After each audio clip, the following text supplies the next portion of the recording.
I believe that when you start seeing massive chemtrailing, and I'm talking beyond anything you've ever known, and when the chemtrail residue starts to touch the ground, you better not go outside. You better know the basics of biological warfare preparation. You better be building your immune system.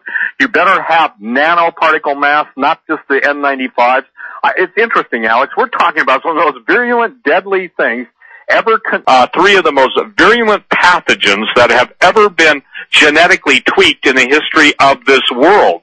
This is absolutely no exaggeration that this thing is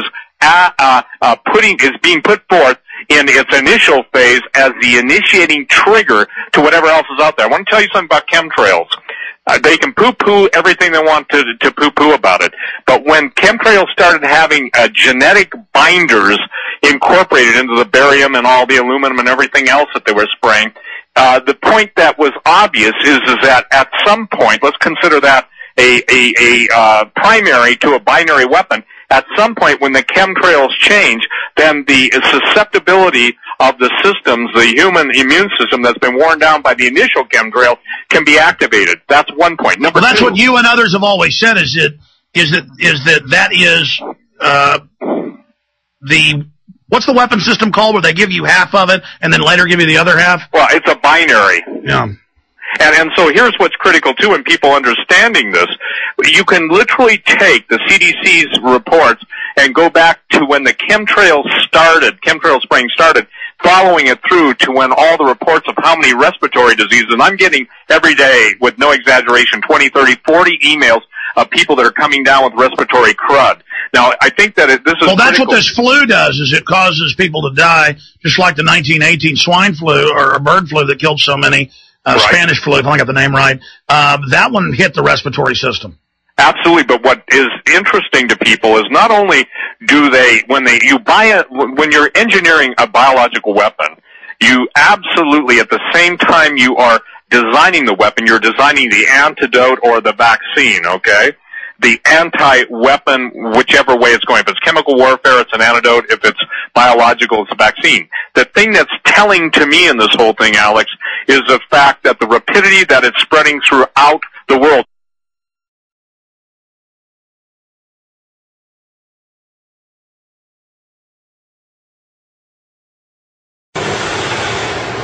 Right, I wanted to show you this.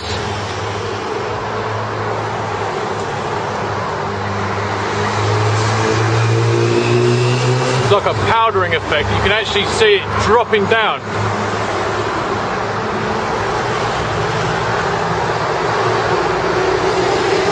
Yeah, now in HD.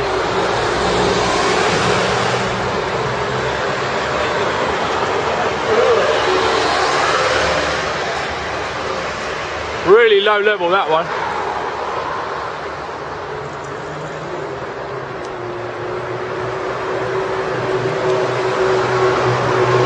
Look at this crap. And I'm going to my doctor's now, innit? How ironic. More painkillers, Doc. More antidepressants. We can't have people coming out in the sunshine, you know what I mean? We can't have that. No, we need to block the sun out and get everyone depressed and drop all these chemicals on us.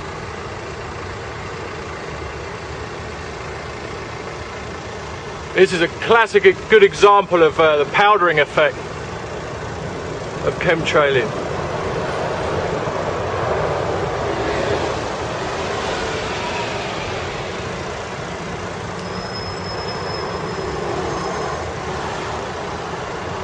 Yeah, this ain't a test. This ain't no messing around. Brighton Chemtrails. Pass it on.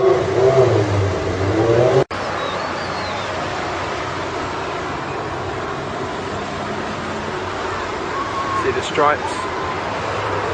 These are really old, but you can see the layers, the build-up. All these peppered skies, it was totally clear before. And now it's all messed up.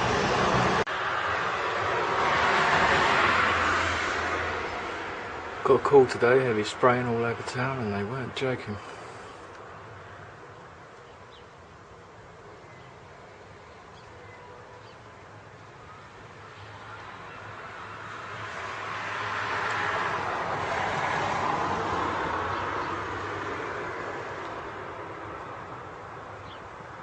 bye.